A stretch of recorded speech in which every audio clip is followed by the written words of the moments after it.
Good evening, young scholars, and welcome to yet another podcast on various topics in AP World and European history. We are slowly coming toward the end of our journey. By the end of this podcast, we will only be about 100 years shy of the present day. So, uh, as you are getting closer to AP exams and so forth, make sure that you are bearing that in mind and probably beginning to think about studying and so forth. Now, my plan for this session is for us to focus on the late 19th century in Britain and to a lesser degree in France. And it is impossible to consider that era in British history and indeed in European history without keeping in mind the monstrous, not necessarily literally, but certainly figuratively, figure of Queen Victoria of Great Britain. Now, Queen Victoria takes the throne in 1837. She will actually rule until 1901, and that makes her, as of the 24th of March 2013, the longest reigning British monarch ever. Although Queen Elizabeth II is a couple of years away from passing her up, if I calculate correctly.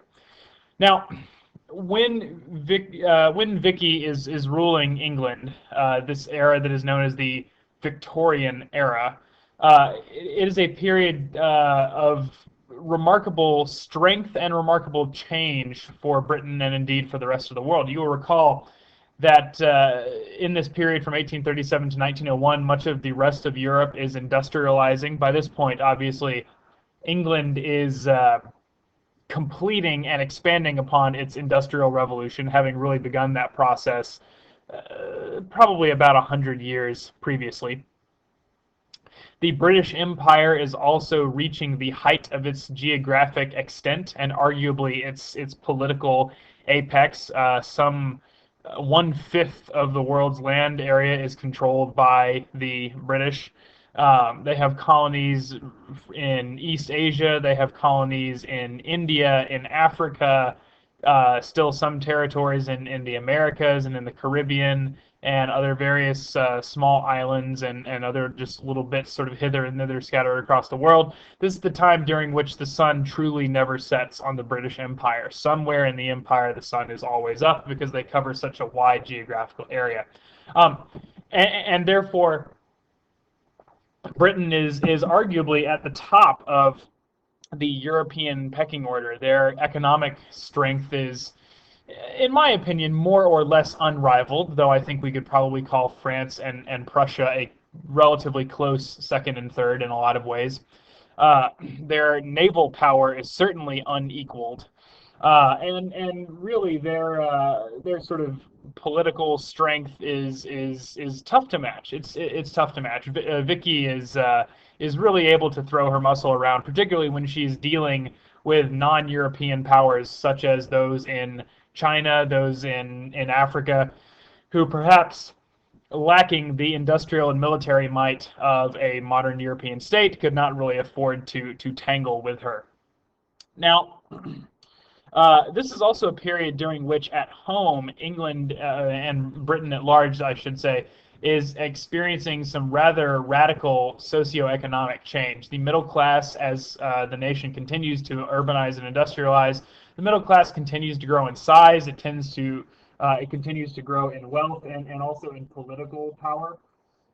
There is a high degree of increased class consciousness, particularly within the lower classes. This is the period during which Frederick Engels and Karl Marx will be in Britain writing the Communist Manifesto. This is the period during which the tail end of the Chartist movement will be taking place. This is a time during which we're going to see increasing desire on the part of the working classes to affect political change on their own behalf, as opposed to in the past relying on the patronage of some landed noble or some such thing.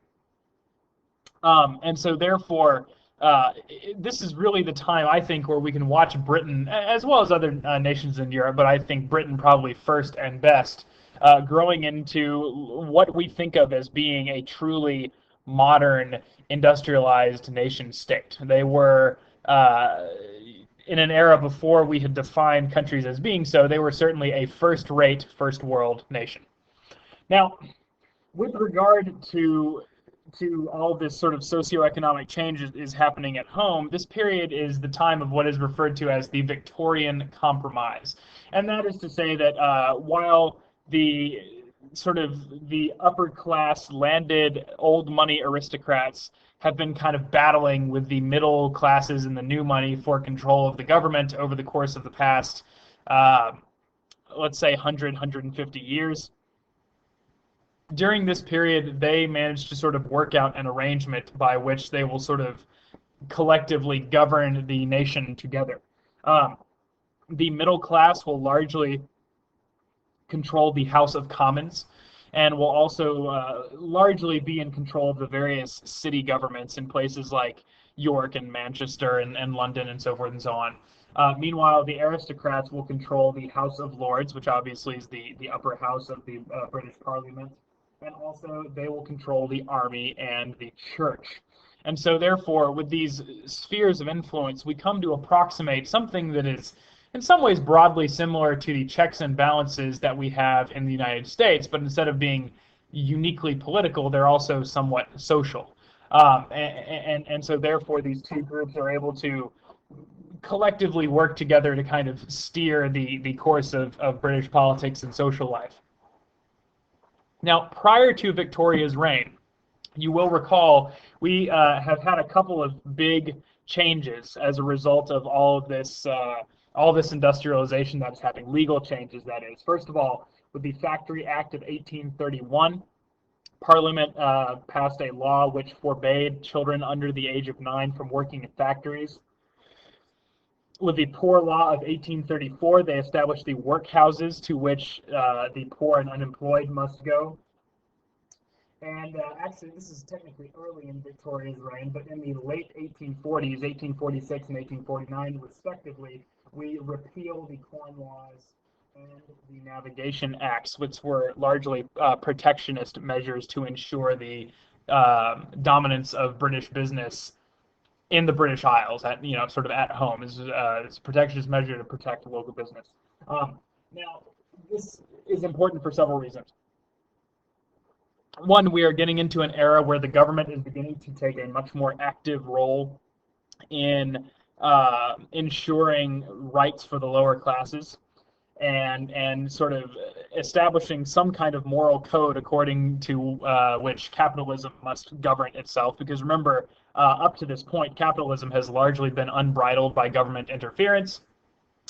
And the trade-off then is the repeal of the Corn Laws and the Navigation Act. So where the government is saying to the capitalists, okay, you're going to have to give up some of this control over your workers and so forth, but in exchange, we're going to make it easier for you to buy and sell abroad and so forth and so on. Okay. However, these bills that are passed in favor of the workers do take a while to kick in, and initially they don't much impress. You'll recall the Whigs had sort of touted themselves as the party of reform, the party of the worker, and when there was a Whig government in power in the early 1830s, all they really managed to get passed was the Reform Bill of 1832. Now, the Reform Bill of 1832, you will doubtless recall, was aimed at getting rid of rotten boroughs, which were those voting districts that were corruptly controlled by landowners and really sort of made a mockery of the democratic process. Those are still somewhat in existence actually afterwards. The Whigs did in fact control some rotten boroughs themselves, and so they didn't want to see those go. But having promised all this wide-ranging reform for sort of the common man, and then only provided these sort of vague, rather undramatic legal changes to the way that voting was conducted for MPs, the Whigs found themselves generating a great deal of dissatisfaction amongst the working population. You Whigs told us that you were going to bring us change, that you were going to fix everything, and you haven't really done anything at all. And obviously the Whigs were sort of fine with that because most of them were middle-class capitalists who wanted very little government interference in the economy. And this leads to the Chartist movement. And the Chartist movement is a movement amongst the lower classes in Britain, and they basically wanted a new Magna Carta, which you will recall in Latin means Great Charter. And they essentially wanted that charter to provide for the following things. First of all, universal male suffrage. Every man can vote. Also, no property requirements for election to parliament so that more lower class persons could get elected and advocate for their social standing there. Also, they wanted salaries and annual elections for parliament so that, first of all, people could be elected more frequently, but also so that if you had a salary, obviously you did not have to already have an income. You did not have to be a gentleman in order to stand for parliament. And they wanted some adjustments to the electoral districts, because remember we discussed, at least in my class, the fact that after industrialization took place, there are really huge demographic shifts in Britain that have, well, for lack of a better way of putting it, that have really changed the sort of face of the population of the country. It's more urbanized, it's more localized in certain areas, and up to this point, the voting records had not been adjusted to reflect that. You have large cities like Manchester that have an electoral roll of about 3 people, and obviously the lower classes did not believe generally that that was fair. And so ultimately,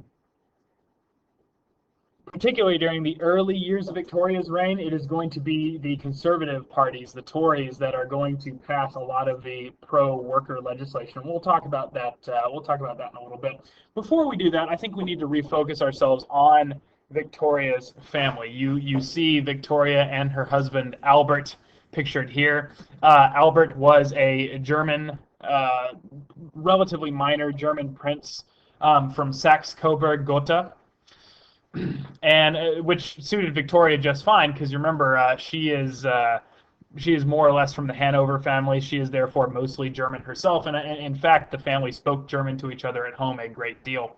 Now, when Victoria and her consort Albert took the throne, it wasn't a very good time for the British monarchy. You'll remember that obviously all these revolutionary ideas that have been brought in by the French Revolution, by Napoleon, by these various revolutionary movements in Europe, by the rise of socialism. All of these movements have created a climate in Europe that advocates for change, that advocates for more power for the common man and so forth. And so in a lot of places, the institution of the monarchy was probably seeming a little bit dated. Add to that, of course, the fact that some of the previous monarchs, in particular George III and George IV, were not necessarily up to the standard of what a lot of people believed that a king ought to be. George III, of course, not only lost, at least in some people's minds, the American colonies, but also went insane. And George IV was notorious for his partying, his philandering, and so forth and so on.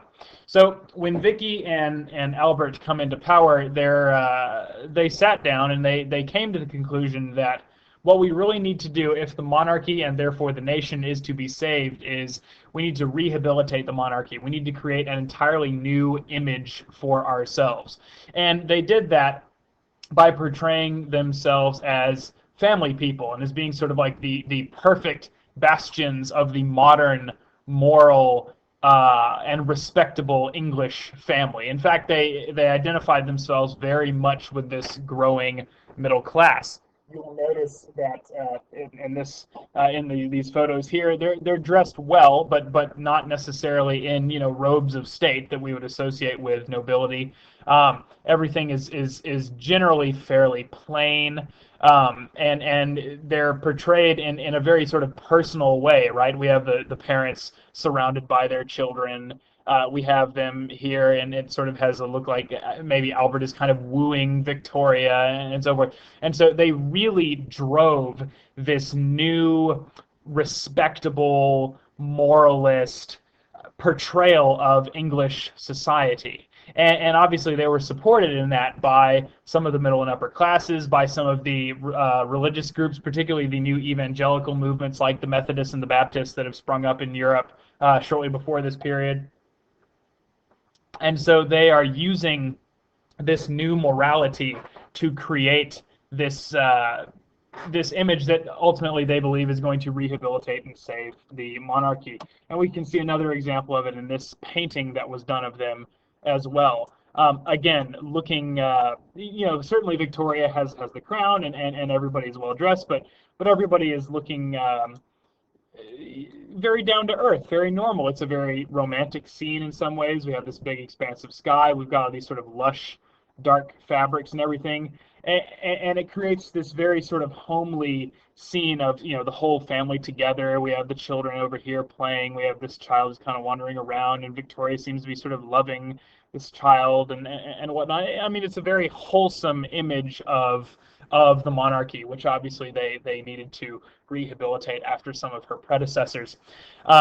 In reality, Victoria's children did not take particularly well to having to essentially play this role that their parents had set for them. Victoria was not particularly fond of children, though she seemed to be quite fond of the act that got her the children in the first place.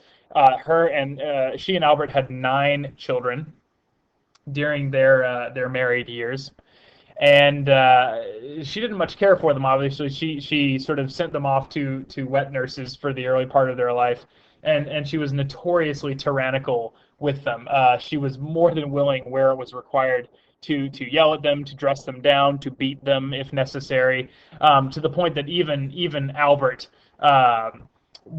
felt at times that she went too far. And when the loving parent is your overbearing, preposterously German militant father, that's not a very good sign for your upbringing. The boys in particular got into some trouble. The oldest son, who eventually became the next king, got into rather some trouble when he was serving his time in the army, and word got out that some of his army buddies had one night in Dublin, actually several nights in Dublin, gotten him a prostitute.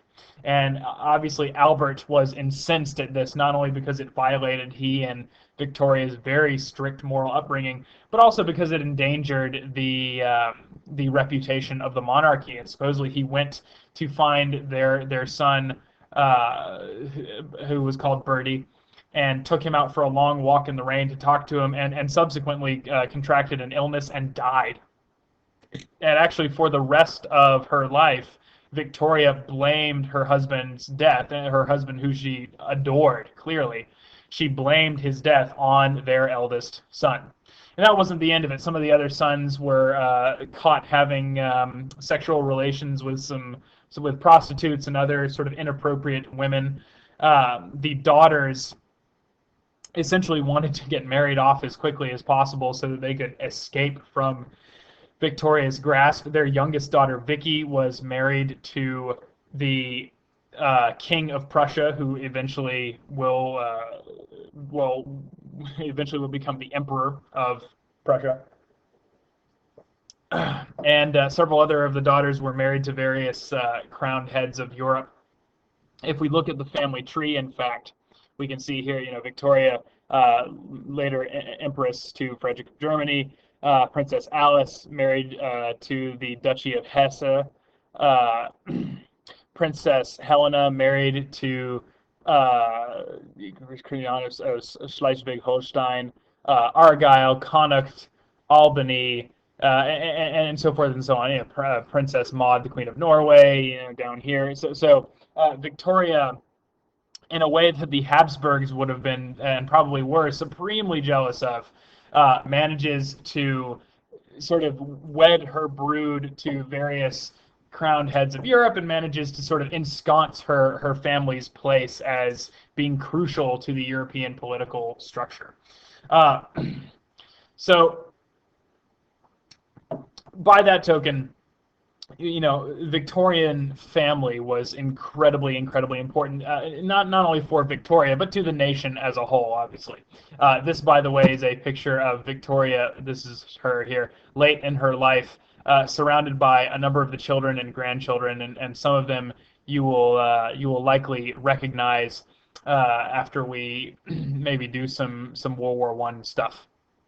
So we're getting there. Incidentally, just to show how how widespread her genes managed to become in a relatively short time. This is Nicholas of Russia and King George V of England, who were first cousins. And as you can see, they look remarkably alike. This is in the early years of the 20th century. Okay, so coincidentally, Victoria also passed down another trait through all of her children, and that was hemophilia, which is a disease associated with problems with blood clotting. And this is a disease that subsequently was inherited by Nicholas II's son, the Tsarevich Alexei Romanov. So anyway, that's not really here nor there. A couple of other highlights from the Victorian era that we need to make sure we capture. First of all, the Crimean War. This is the war in which that concert of Europe that is established by Metternich after Napoleon really finally breaks down and dies its last sort of sad, whimpering death. Russia was once again at war with the Ottoman Empire, not only over the status of various Christian groups in the Ottoman Empire, but also over control of various territories and trade lanes in the Black and Aegean Seas.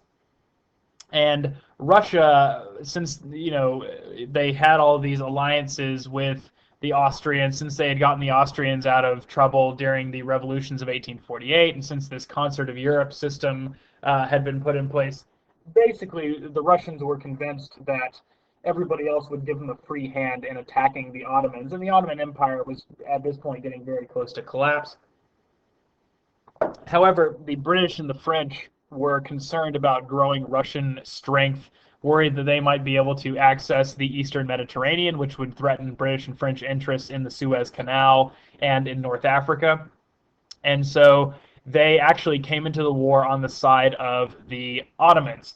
And all, of course, in the name of maintaining this balance of power. So, ironically, this system that had been put in place to maintain that balance ended up being unable to do so as the as the facts on the ground changed, as the world changed, as certain areas increased in strength, and so forth and so on. One historian is quoted as saying that this war would have been, and I quote, comic in its mismanagement if so many had not died. In many ways, this war is going to echo the problems that we're going to see in the United States Civil War, which will occur about 7 years later, and also in World War I, where we have, in many cases, generals who are still essentially reading out of Napoleon's handbook and fighting the way that they had been fighting in 1804, but they're doing so with larger armies, with new, more modern weapons, and so forth, and so we're going to see increasingly men dying in these sort of futile attacks, such as the Charge of the Light Brigade, which was immortalized in a poem by Alfred Lord Tennyson, and also in this painting, in which the British cavalry charged essentially headlong into a large body of Russian cannon and were mowed down. And again, that problem of tactics not adapting to the technology is something that we're going to continue to see into World War I. Now, other issues we need to raise here. Let's talk politics. Okay, so during the Victorian Age, which is also sometimes called the Age of Optimism and the Age of Improvement, there were a lot of big social and political things that happened. We talked about the growth of the middle class and so forth. And of increasing importance is this notion of respectability, quote unquote. And again, that's an image that's being fostered by Victoria and Albert. And it's all about having the right image and conducting one's family in the right way, having the right things. The family should be stable, it should be well behaved. Nobody should ever speak out of turn. Nobody should ever sort of air the family's dirty laundry. There is also this sort of innate belief in the importance of empire and the importance of progress during this era. You will remember we said at the beginning of this lecture that the British Empire is at the height of its strength. And in 1851, there is a great exposition that is organized by Victoria's husband, Albert. They build this large glass palace in order to show it all off, and there are thousands and thousands of companies who come from all over the world, in fact, to display their goods, and they're showing off, industrial equipment and sort of novelties and entertainment, all the goods you can possibly imagine, and so that is going to contribute to that sort of support of progress and industrialism and indeed self-reliance for that matter. There's also during this period an increasing importance placed on morality. So we have the founding of temperance societies, which are aimed at curbing people's drinking habits. We have charities that are aimed at improving the morality of the lower classes and steering them away from evil, particularly groups that are going out and trying to keep women out of prostitution. And into all of this, we have a couple important political figures that step forward. The first one I will discuss is a gentleman by the name of Benjamin Disraeli, who you see pictured here, looking rather dour. He was sometimes called the Old Jew. He was a Jew who had subsequently converted to Anglicanism and then gotten into government. And I love the quote, "Never complain and never explain." Disraeli was the prime minister for a brief period in 1868, and then again from 1874 to 1880. And during that period, a couple of important things happened. First of all, he was seen pretty soundly as an imperialist by those on the left. He helped to finance the construction of the Suez Canal, and he was the man who was responsible for having Victoria declared Empress of India, which coincidentally she wanted very, very badly because around that same time, Prussia had been declared the German Empire, and therefore her daughter, Victoria's daughter Vicky, who was married to Frederick, was going to become an empress herself, and obviously Victoria could not possibly be just a queen when her daughter was an empress. And really the belief of Disraeli and most of the other imperialists in the British Empire during this time is that these colonies are needed to keep Britain strong. We need to maintain control of these various sea lanes. We need to have access to these markets and these raw materials and so forth. He also puts a number of pieces of legislation in place to protect workers. There is a Factory Act, there is a Dwellings Improvement Act, a Public Health Act, an Education Act, and these are all examples in many ways of what today a lot of people will refer to as compassionate conservatism. We are conservative, and so generally we're not necessarily in favor of a great deal of government intrusion, but we are in favor of government involvement when it means preserving the fabric of society, preventing people from rioting, keeping families intact, making sure that the common man can sort of make his living and feed his children and so forth and so on. In some ways, this is going to be akin to the welfare state policies of Otto von Bismarck. I would argue that von Bismarck is going to be a little bit more, probably what in his own day would have been called extreme. Okay. Also, because he's putting all this working legislation in place, Disraeli really is helping to end the separation in British politics between the country, that is the rural areas, and the urbanized city areas, right? There's a union between the aristocrats, these big landholding aristocrats, and the working classes, because the Tories are saying, all right, if you vote for us, we will make sure that you we'll make sure that you get taken care of. And to that end, he was not prime minister when this happened, but Disraeli is one of the guys that helps to push through the Reform Bill of 1867, which makes the head of every household in Britain eligible to vote, which is an 88% increase in suffrage. And so obviously, interestingly enough, the very first election after that, they pretty much lost to the Whigs and the Liberals. But over the long term, it is going to mean a great deal of lower class support. There was actually a liberal in Britain who argued at one point that during the Disraeli ministership, the Tories did more for the poor in 5 years than the Whigs did in 50. That's a pretty strong motion of support for a conservative government by the sort of the liberals and the lower classes. Another gentleman that we absolutely have to mention, looking very sort of swarthy and unkempt here, is Gladstone. Gladstone was the prime minister actually 4 different times, in 1868 to 1874, 1880 to 1885, briefly in 1886, and then again from 1892 to 1894. So really, from about 1865 until 1895, the political game in Britain is dominated by these two men, right? I mean, even when they were not in power as prime minister, they were leading the opposition. They were involved in major decision making for their parties, and so forth and so on. Now, the things we need to remember about Gladstone are a couple of things. First of all, he's a Whig. So he is big time in favor of laissez-faire government, right? He does not want to do anything that's going to inhibit the sort of inhibit capitalism from doing its sort of natural work. He also wanted to reduce the role of the monarchy, which had already been severely truncated over previous governments. But for this, he was absolutely loathed by Queen Victoria. Victoria hated Gladstone, and conversely, she absolutely loved Benjamin Disraeli.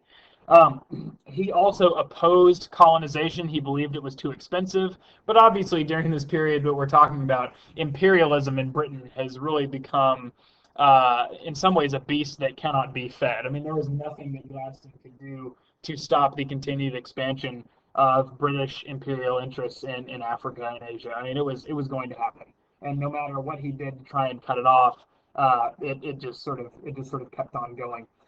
One of the big issues for Gladstone during much of his time as PM is the so-called Irish problem. Okay, during this period,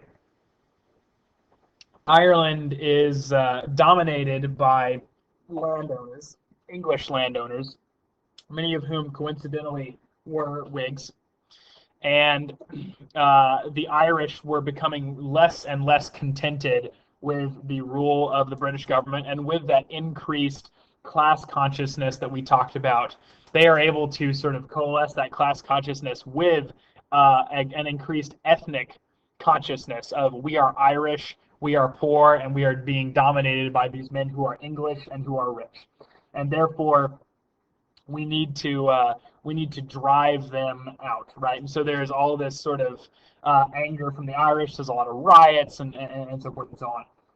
Gladstone attempted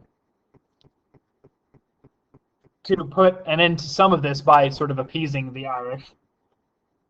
Not entirely unlike what Disraeli had done with the poor, except for the stuff that Disraeli did actually worked. Gladstone de-established the Church of Ireland and sort of got Anglican church policy out of Ireland, which helped somewhat because obviously most of our Irish during this period are Catholics. He also tried to push through some legislation to get payment for some of these Irish tenant farmers who had made improvements to their land. So let's say that you have a small farm in Connacht and it's owned by a British landlord, and you are renting it from him as a tenant, and you build a bridge across a small river, or you build a dam, or you build a water wheel, and to process, or some sort of irrigation system or whatever. Theoretically, under Gladstone's plan, you would then have been entitled to some money. This was very much opposed, however, within the Liberal Party, because a lot of those liberals were Whig Anglo-Irish landowners, and so it actually caused them a lot of trouble. It split the party, and obviously that's one of the reasons that we keep seeing this sort of bounce back and forth between Gladstone and Disraeli, and people constantly coming into power, going out of power. And during this period, the Irish are going to begin boycotting British goods, or going to begin advocating for home rule or even full independence. And so we're going to see the Whigs becoming less and less relevant as this period wears on, and particularly with the end of the Victorian era, we're going to see increased unionization, increased class consciousness on the part of the poor, and that's going to lead eventually to the creation of the Labour Party, which is going to become sort of the new center of the left-wing movement in Britain. Now, before we move on, I do want to mention one other thing real quick, and that is that there is a book that is written during this period called The Origin of Species by a man named Charles Darwin. Most of you are probably familiar with this book in some way from your science classes, or at least the tenets of the book. The most key notion being this notion of evolution, and sort of the idea that evolutionarily speaking, only the strong survive. And this is actually going to become really, really important in British and more broadly in European society for a couple of reasons. First of all, it is going to increase secularism, as it is going to continue to challenge the biblical interpretation of creation. And in that way, it's not wholly unlike some of these scientific revolution guys like Brahe and Copernicus and Newton, even though it is much later. But socially and politically, Darwin's work is going to be co-opted for things that he probably never intended it to be used for. In particular, it is going to be used to support both capitalism and empire. This notion that the strong survive and the weak are sort of left behind fits in perfectly with imperialism and laissez-faire economics. As far as capitalism is concerned, the rich factory owner, have succeeded because I had the presence of mind and the work ethic and the assets that I needed to sort of make this happen. I'm a self-made man. I built all this from the ground up. Whereas these poor men who are working for me clearly do not have my work ethic, my intelligence, my stamina, my sort of capabilities, whatever. Okay, and so it very much supports that system where some succeed and some do not, and that's just the way it is because that's natural law, right? That's what the God in the universe intended. Same thing with imperialism. We, the modern British state, with all of our industry and our large population, are destined by evolution to be in charge of these various colonies in Africa, to be attempting to civilize these people and help them evolve, so-called evolution socially and spiritually and so forth and so on. And that's going to become known as social Darwinism. We'll talk about that shortly. Well, in a different podcast anyway. All right, moving on very briefly to France. Just because we need to touch on them, we need to remind ourselves what's going on in France during the same period. Now, you will recall that France has had a very, very tumultuous last 100 years. We had the old monarchy under the Bourbon kings, which lasted until 1789, was sometimes called the Ancien Régime. That is overthrown and leads to the establishment of the First Republic in the 1790s, which eventually becomes the Committee of Public Safety under Robespierre, the director. You guys remember all this stuff, the Levée en masse, so forth and so on. Then Napoleon declares the First Empire in 1804. After his two defeats at Leipzig and at Waterloo, respectively, he is finally shipped off to St. Helena to live out the last years of his life. And we have a new Bourbon monarch on the throne. This is Louis XVIII. And he and his successors, as part of the Second Monarchy, are going to reign until 1848. During the Revolution of 1848, we will establish a new republic, and we will elect as our president Louis Napoleon Bonaparte, who is a nephew of the original Napoleon Bonaparte. And he is going to serve as sort of president of the republic until 1852, at which point he is going to change his name to Napoleon III and declare himself to be emperor, and he will then rule until 1871. Now, his empire is sometimes referred to during the period as a liberal empire, quote unquote, because it is basically dominated by wealthy businessmen and conservative bourgeois who are sort of backing the emperor and controlling the government. Therefore, it is a far cry from the sort of the domination of the first two estates by the third estate. At least now it's the middle class who's telling everybody what to do instead of just a very small group of rich nobles and churchmen. And they do put some reforms into place. They remove some tariffs. They allow the National Assembly, which is, by the way, elected by universal male suffrage, to approve the budget. They have a couple of sort of bizarre episodes where they try to put a Habsburg on the throne of Mexico after a revolution there, but the Mexicans execute him. The French troops are defeated. However, in spite of some of these bizarre things that are going on, and in spite of the censorship of the press, there's overwhelming support by the sort of the rural French lower classes during this period. And remember that France is beginning to industrialize, but they're not quite as far along as England is. They're still, in this period, finishing catching up. However, France is getting very involved in investing. They're involved in financing the Suez Canal. They're sponsoring a great deal of rail construction, both in France and without. And things are actually going okay.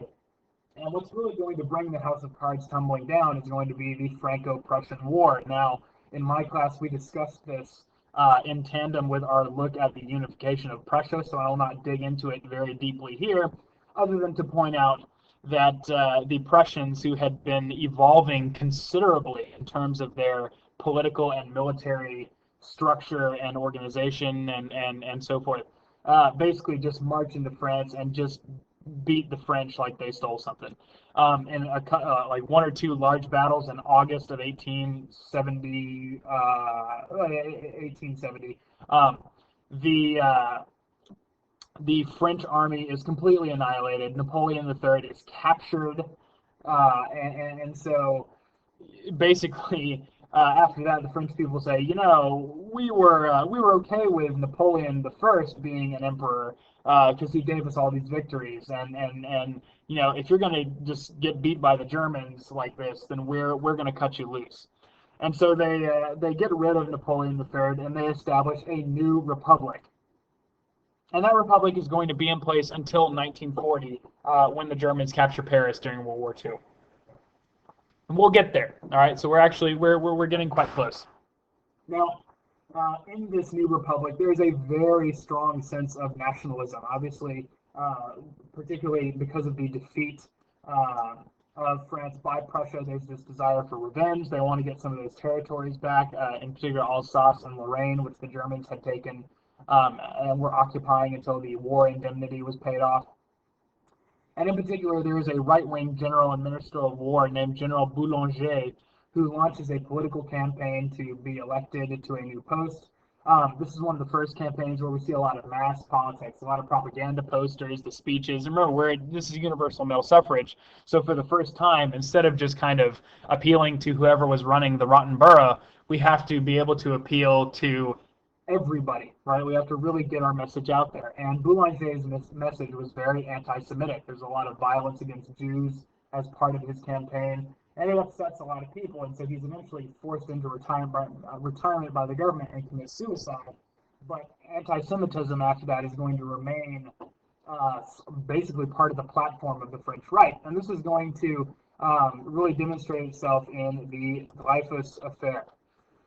Basically what happens is, starting in the 1890s, evidence surfaces that someone in the French army is leaking secrets to the Germans. And this gentleman, Captain Alfred Dreyfus, who is a French army captain from Alsace-Lorraine, is sort of caught and found guilty hastily in this sort of very quick trial, and he's hustled off into prison somewhere. However, after he's put in prison, more documents start to disappear, and it actually turns out that it seems to have been this guy, Major Ferdinand Esterhazy, who was actually the one leaking stuff. And so when all this comes out, everybody starts sort of kicking up a big stink, and this group of people on the left who are referred to as the Dreyfusards, the supporters of Dreyfus, start calling for a retrial, start calling for Dreyfus to be acquitted, um, and to be set free rather, and all that sort of thing. And so they actually have a new trial, but the army, in order to prevent sort of their reputation for being hurt by having botched the first one, find Dreyfus guilty again. And people are even more outraged. And at this point, where there's a lot of name calling, the right starts accusing the Dreyfusards of being leftist Jewish conspirators trying to destroy France. The left starts accusing the right of sort of violating justice and liberty and all that sort of thing. And so eventually, Dreyfus is going to be released from prison. The left is going to win out, and this new coalition of sort of socialists and radicals are going to come to power under a new premier named Georges Clemenceau, who is very nationalistic and very domineering, but he's not a right winger, and those are the guys who are going to be sort of dominating French political life as we get into World War I. Thank you guys for bearing with me. I hope that you enjoyed it, and I will be back with another podcast sometime soon.